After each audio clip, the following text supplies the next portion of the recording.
Insyaallah pada khutbah kali ini yang ingin saya bahas yaitu tentang fi fadilatil istighfar. Alat biranna mangelwa dampang lorifong Allah Ta'ala. Kemuliaan memperbanyak istighfar. Ada beberapa orang yang datang menjumpai Imam Hasan Al-Basri rahimahullah.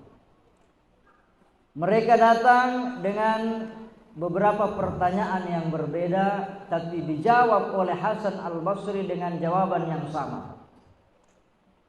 Orang yang pertama bertanya, "Wahai Tuan Syekh, hidup saya miskin, ekonomi saya sulit. Tolong berikan solusi kepada saya."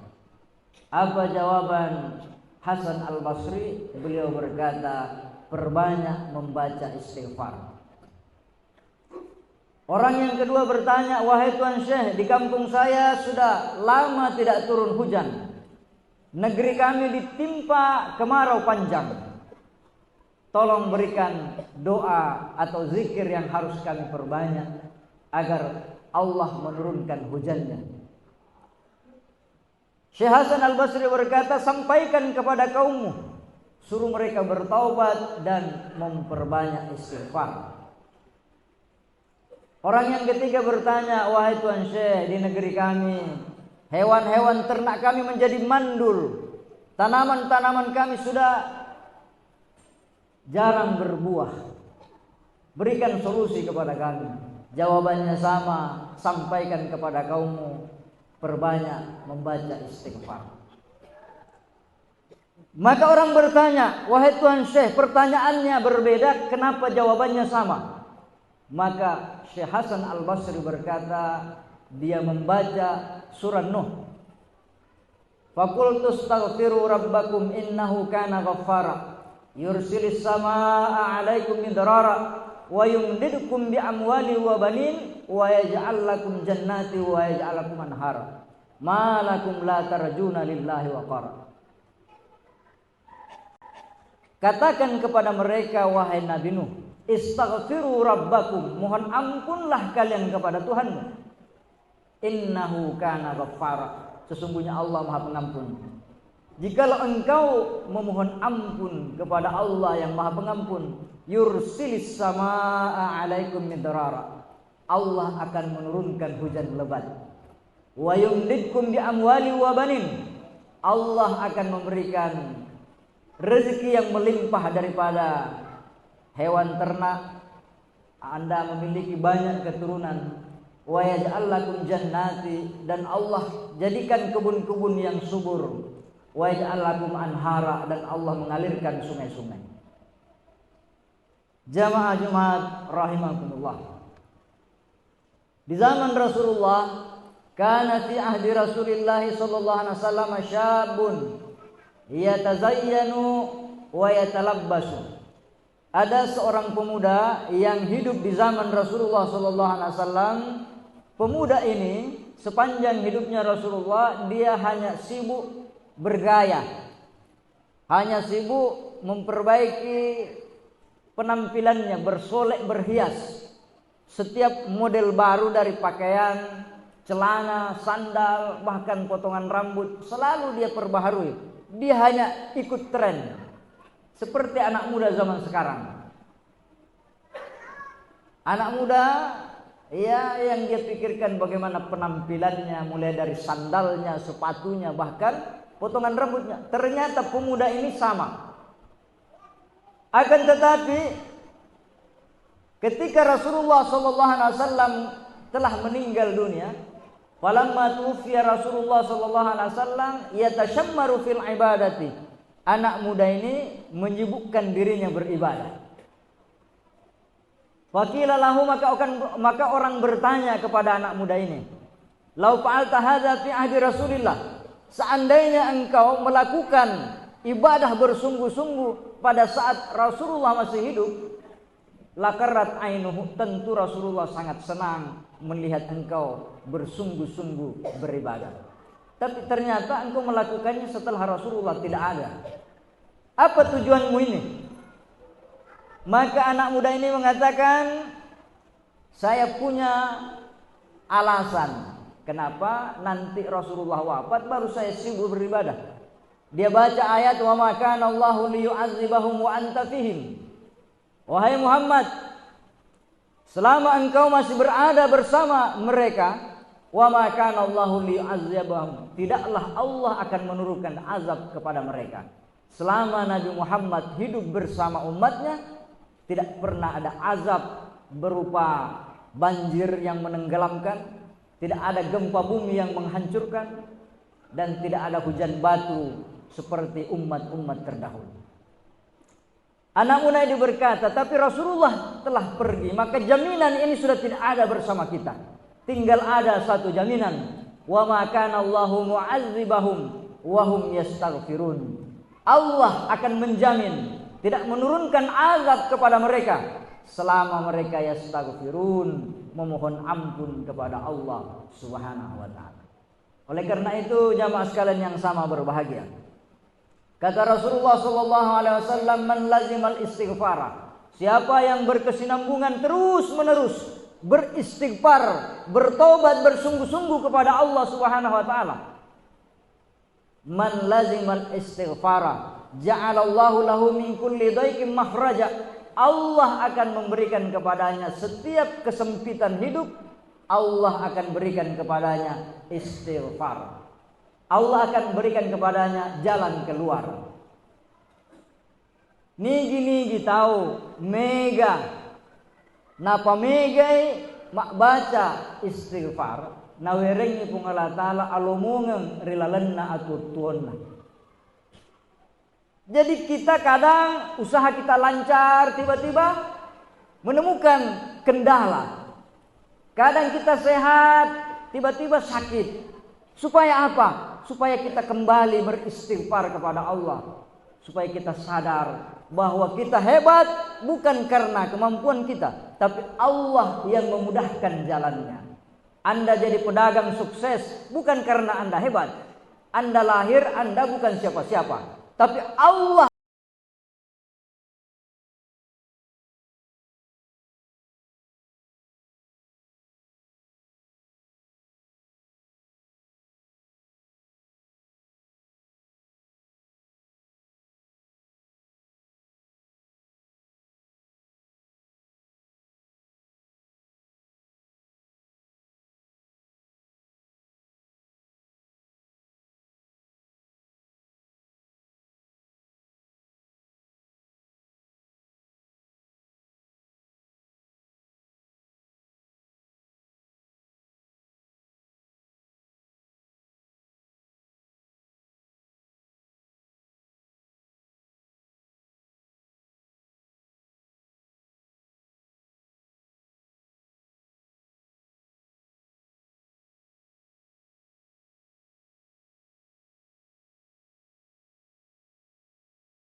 Saking seriusnya dia mencontohi Rasulullah sampai dia menghitung istighfarnya Nabi. Apa kata beliau? Kunna na'uddu li Rasulillah sallallahu alaihi wasallam fil majlisil wahid. Kami menghitung dalam satu majelis, satu kali duduk bersama Rasulullah, beliau membaca istighfar mi'ata marratin, 100 kali. Dia baca Rabbighfirli wa tub alayya, Rabbighfirli wa tub alayya. Itu kata Nabi. Di hadis yang lain yang sering kita dengar, Rasulullah beristighfar minimal 70 kali, dalam riwayat yang lain 100 kali. Wallahi inni la astaghfirullah fil yaumi 70 marrah. Wallahi demi Allah, kata Nabi, ini saya sendiri, kata Rasulullah, yang Rasulullah dijamin tidak punya dosa, yang Rasulullah dijamin diampuni kesalahannya. Dia beristighfar kepada Allah aksara min 70 marrah, lebih daripada 70 kali. Ulama menjelaskan bahwa Rasulullah beristighfar bukan bahwa dia berdosa, tapi Rasulullah dia beristighfar karena dia merasa dia kurang maksimal dalam mendekatkan dirinya kepada Allah Subhanahu wa taala. Kalau kita bukan kurang maksimal karena saking lalainya kita, maka kita wajib beristighfar kepada Allah Subhanahu wa taala. Jamaah Jumat rahimakumullah. Dan adalah zikirnya Rasulullah menjelang wafatnya Rasulullah sallallahu alaihi wasallam, zikir yang paling banyak dibaca oleh Rasulullah menjelang ajalnya. Apa yang paling banyak beliau baca? Beliau paling banyak membaca tasbih, tahmid, dan istighfar.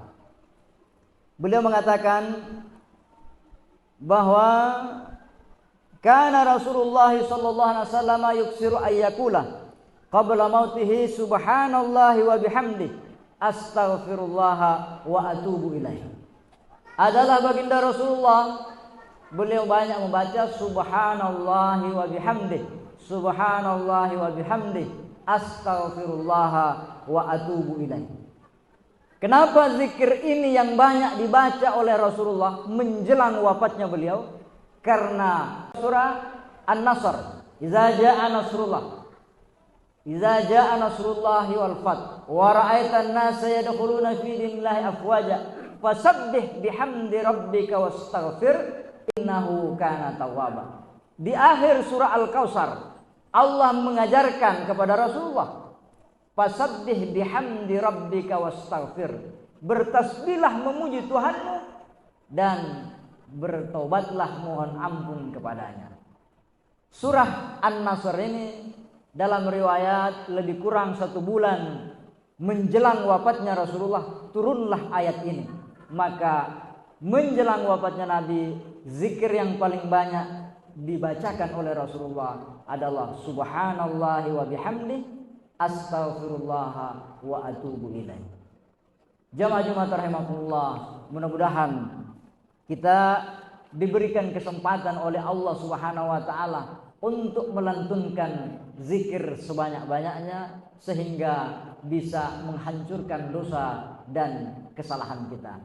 Kata Rasulullah, ma asarra man istaghfara wa in ada fil yaumi mi'ata marrah. Tidak dianggap orang yang berkesinambungan melakukan dosa selama dia beristighfar, meskipun dia mengulangi dosa dan kesalahannya 100 kali dalam satu hari. Artinya apa? Bukan berapa banyak dosamu, bukan berapa banyak kesalahanmu, tapi berapa banyak engkau memohon ampun kepada Allah Subhanahu wa taala. Karena memang Allah mendesain kita mulai dari Nabi Adam sampai manusia terakhir nanti, kita didesain oleh Allah menjadi makhluk yang banyak melakukan dosa dan kesalahan. Yang terakhir, dalam hadis qudsi Rasulullah menyampaikan qaul Allah taala, ya ibna Adam, wahai anak Adam, kata Allah, ma da'autani wa rajautani ghafartu laka wa la ubali. Wahai anak Adam, selama engkau berdoa dan engkau berharap akan rahmat dan kasih sayangku, ghafartu laka, saya tetap akan mengampuni dosamu. Dan aku tidak peduli, kalau bahasa anak muda, aku masa bodoh. Emangnya gua pikirin berapa banyak dosamu? Saya tidak mikir, kata Allah. Ghafartu laka, saya ampuni dosamu. Ya bani Adam, ya anak Adam, lau balagat dzunubuka, seandainya banyaknya dosamu, balagat ananas samawati, seandainya banyaknya dosamu setinggi langit, kalau disusun catatannya, summa astaghfartani, engkau datang memohon ampun kepadaku, ghafartu laka, aku akan mengampuni dosamu, wala ubali, aku tidak peduli meskipun orang mengatakan bahwa dosamu banyak, kesalahanmu banyak. Ya bani Adam, wahai anak Adam, lau balagat dzunubuka, seandainya dosamu ini memenuhi bumi, kamu berdosa di Topoyo, kamu pergi ke Makassar berdosa lagi, ke Jakarta, keliling dunia engkau melakukan dosa. Ya. Di mana-mana engkau berdosa. Kemudian summa ataitani la tusyrik billah, la tusyrik bi syai'a. Kemudian engkau datang kepadaku tanpa mempersekutukan Allah dengan sesuatu apapun, ghafartu laka, aku akan mengampuni dosamu, wala ubali, dan aku tidak peduli. Barakallahu li wa lakum fil Qur'anil azim wa nafa'ni wa iyyakum bima fihi minal ayati wa dzikril hakim. Aqulu qali hadza wa astaghfiru innahu huwal ghafurur rahim.